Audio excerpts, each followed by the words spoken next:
Welcome everybody to Dr. Cush's Exotic Drinks. I'm Dr. Cush, and today we are playing with everything. We are going to take a cocktail. We're going to switch every single thing out of it using just the structure of the drink and see if we can't find something just as interesting. Now, we did have a little comment right before we started, and I do want to give somebody props real quick. We are going to be making a cocktail called the Sidecar, which is a brandy daisy.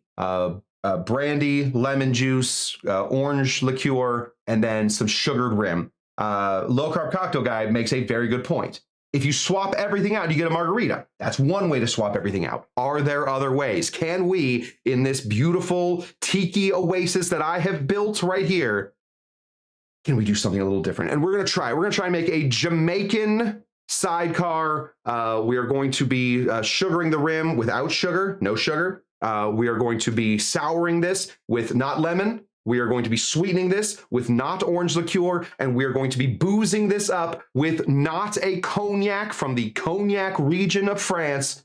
No, instead a rum from just the whole orange region of the whole region of Jamaica. So that's what we're getting up to. Very simple. If you haven't already, this is an important step for this cocktail. Take a cocktail glass and throw it in your freezer. By the time I am done talking about this cocktail, that thing will be frozen solid because, as it turns out, after 6 years, which I think tomorrow, it'll be exactly 6 years I've been doing this show. Tomorrow, I have learned that in the 6 years I've been doing this, that I can stretch out a whole cocktail to about a 30-minute experience. And that's not great for anywhere else, but for right here, it's fine. Let's get our tins ready. Shaking this one, obviously. We're going to be putting lemon juice in it, so we are going to shake it out. So let's get a nice empty tin right here and begin building. Okay, so we need sour. Yes, cheers to 6 years. Absolutely cheers to 6 years.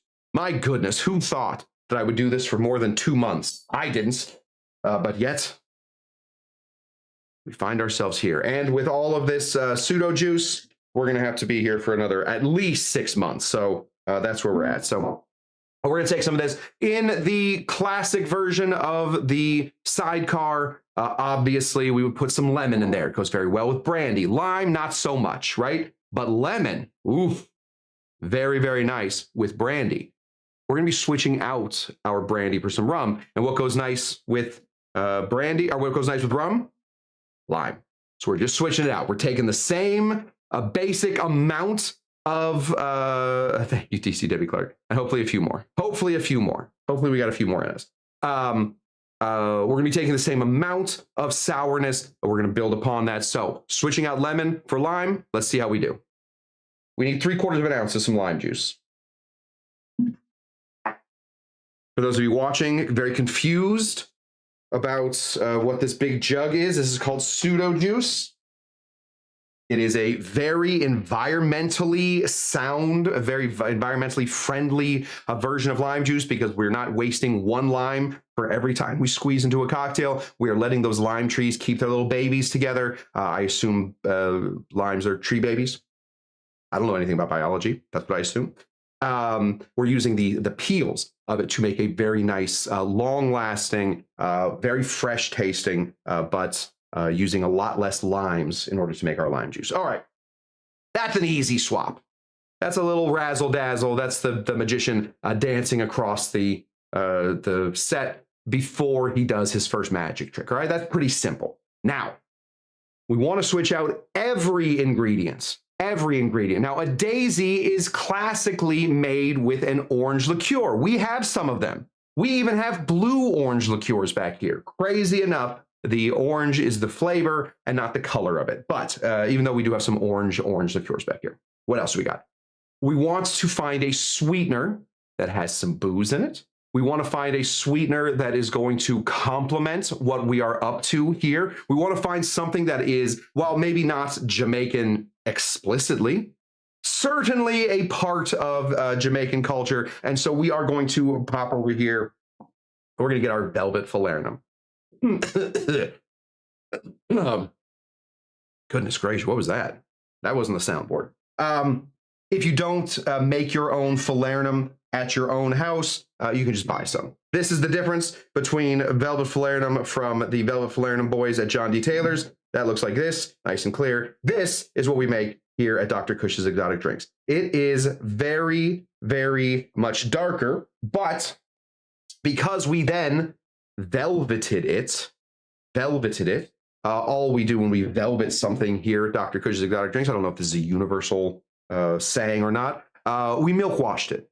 We took out all those big particles, and now we have a very shelf-stable version of some Velvet Falernum with sugar, with almonds, with allspice, with cinnamon, I'm sure is in there. I forget. Lime is in there. Lemon's in there. It's just a big tropical explosion liqueur. Very, very nice to be handling this. Real quick, Frank E is here. Let me say Frank Explorations is here. If you and the low carb cocktail guy wants to form a team to maybe take on the three Amy Migos, I would be for that. I would put you guys head to head. Maybe we'll do some sort of trivia contest, but you have to find another Frank. All right, we can't do it without another Frank. So find another Frank. The Franks versus the Amigos. I feel like that is quite a battle of the cocktail brains. We're gonna take some Velvet Falernum. We're gonna go ahead and put in 3/4 of an ounce of some Velvet Falernum instead of orange liqueur. Does that change the drink? A lot. Yes, it does. Chuck asks, is your Velvet Falernum alcoholic? Yes, my Falernum is alcoholic. It does have some Jamaican rum in it.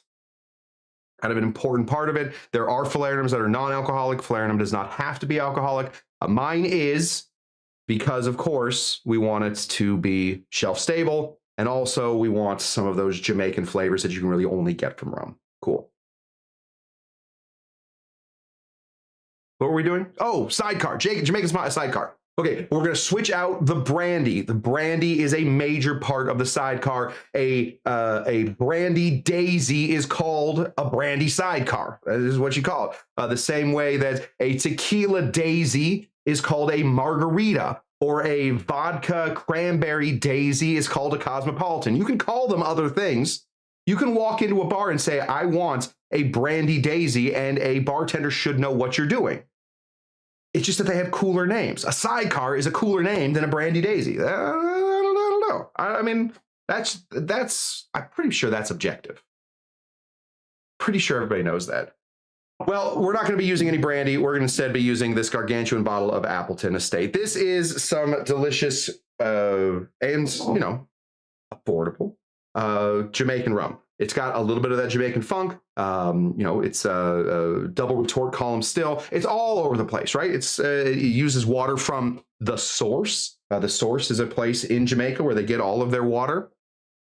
Really nice. We're going to go ahead and throw in 2 full ounces of some Jamaican rum. I almost missed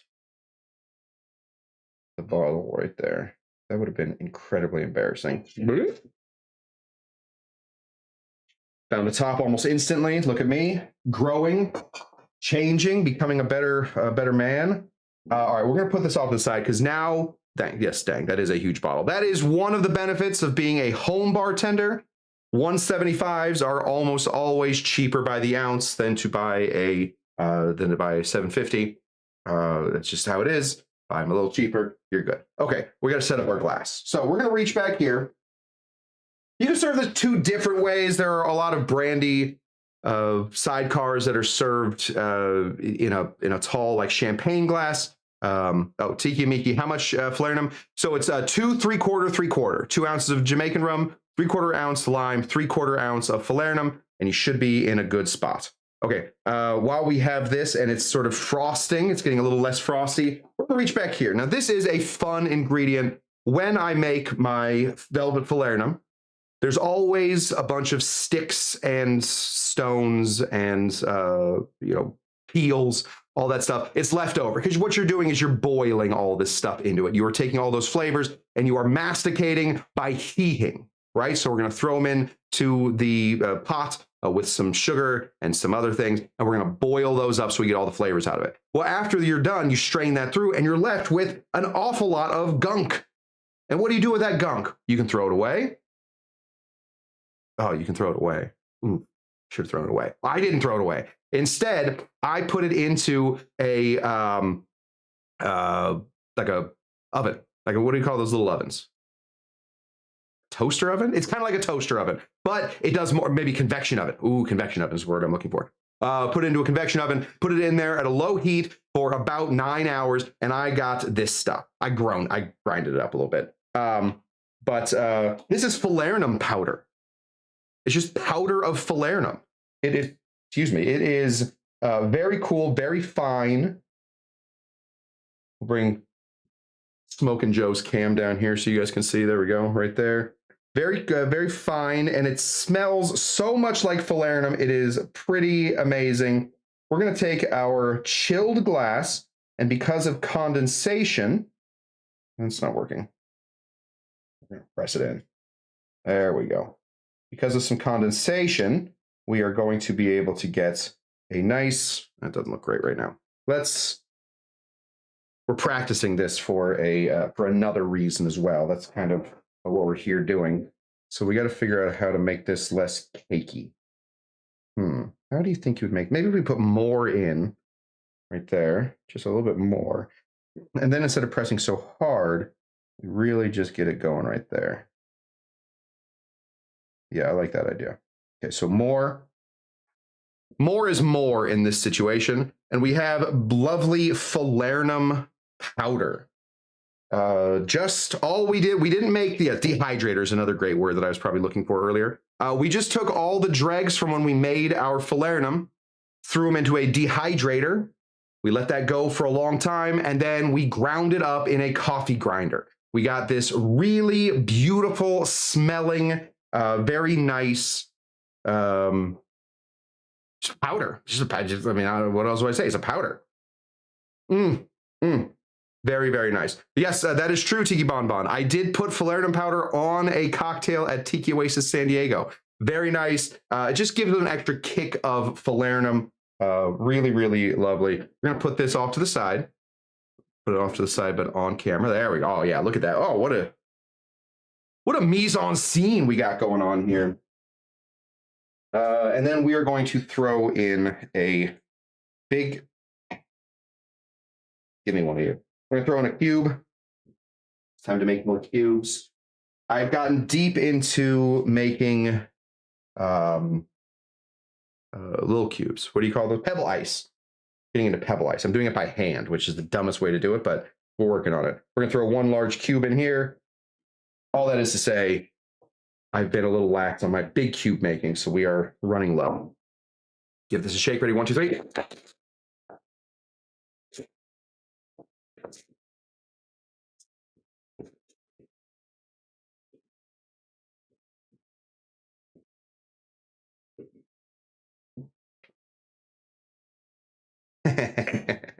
Yeah, I think Roger was doing it right.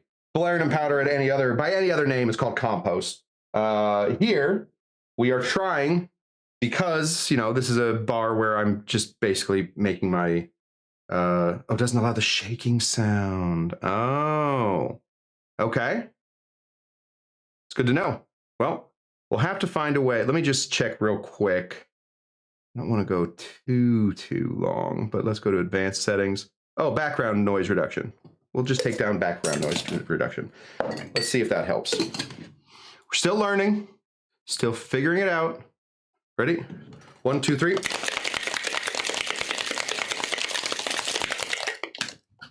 Any better? Frank thought maybe the ice got stuck. I imagine it is off-putting. Open my noise gate. Already better. Great. Okay.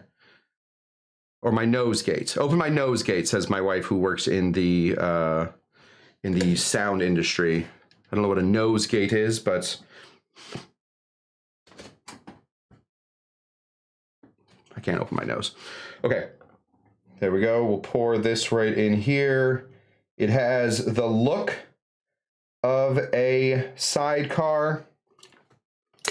It's probably a little lighter than a sidecar. My falernum is not a super dark falernum, and a lot of times when you are making a sidecar, you're going to want to put in a brandied orange liqueur, something like a Grand Marnier or, you know, a Grand Gala, or you want to put in a Curacao, which is going to have the flavor of orange. You don't really want to do this with a triple sec, which is very light. So since we're losing some of that darkness, we are going to get sort of a lighter look here. But with the falernum powder here on the outside, with the same basic colors that we have going on here, we have taken every single ingredient, taken just the structure of the cocktail, just the daisy, 2 3/4 3/4, and we have remade something 2 3/4 3/4 with a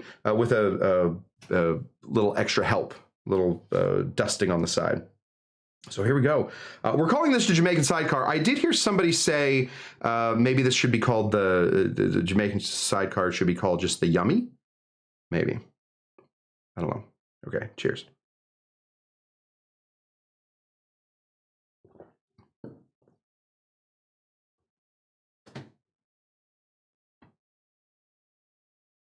One second. I do think I have some music in here.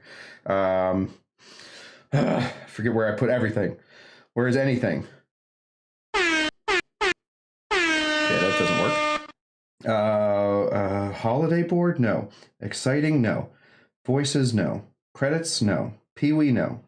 Answers? Halloween? Holiday board? This is the best I can do for music right now. Very nice. I know that wasn't exactly the most Jamaican music I could have played right there, but that is so good. It is so perfect. And it's all because we followed a structure. What Jamaican rum did I use? Chuck asks. I used the, I forget what it's called. Signature. Appleton Signature. Now, here's the deal. If you decided that you wanted to put another Jamaican rum in here, it will do just as well. Just make sure that it's a Jamaican rum that you like. You know, the rum is very apparent in here. The falernum, especially velveted, is going to give it sort of a smooth overall taste. Chuck, we use the Signature. It's going to give you a smoother overall taste. It is not going to mimic the orange, so it will be a little less sour, but good news, limes are also very sour. So we are in a very good spot. All we did was take everything that we like about one drink and throw it out the window, throw it into here. So I'm going to try it with the falernum powder here.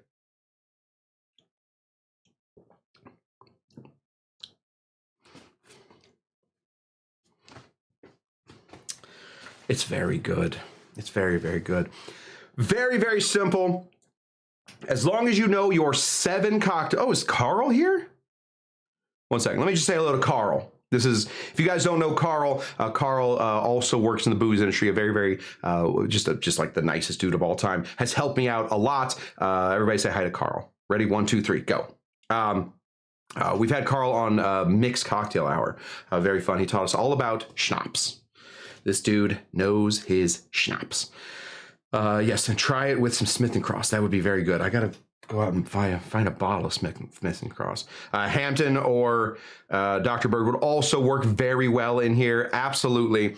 Very, very simple. Very, very nice. If you don't have falernum powder, I get it. I get it. You don't have to put falernum powder on here. A little sugar rim will do very well, or even like a cinnamon sugar rim would do very well here. I think it'd be good. Did this drink have any sugar other than the sugar that already exists in the velvet falernum? And there is certainly some in there. It did not have any extra sugar added to it. Normally with a sidecar, you're going to put the sugar on the rim, and that way people will get a little extra sugar as it goes in, but yes, falernum can be pretty sweet, depending on whether you make it at home or whether you make it by yourself or buy it, however you want to do it. We did it.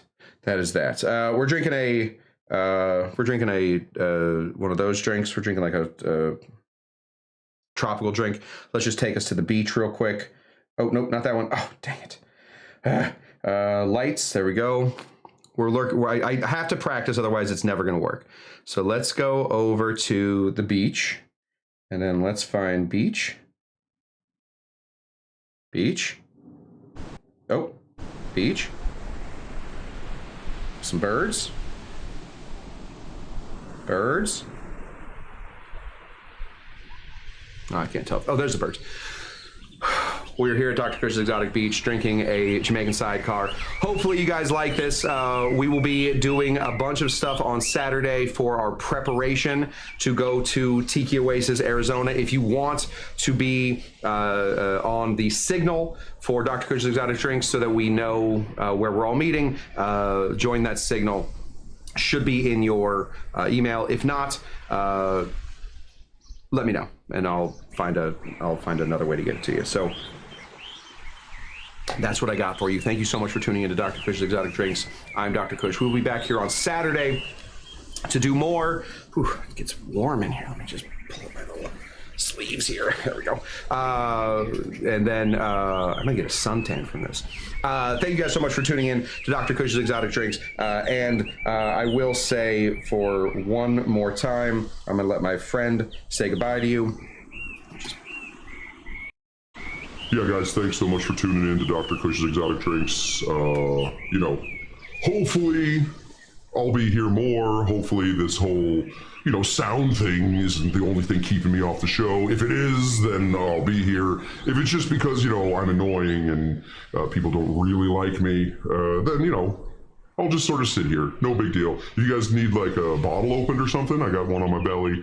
If you need a muddler, I have a big old cigar, so that's what I got for you. We'll see you guys next time. Thanks for tuning in to Dr. Cush's Exotic Drinks. I am Smokin' Joe, and until next time, goodbye. Hey, idiot, can you push the thing? Yeah, that one. Push that one. Okay. See you guys later, bye.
Please don't leave.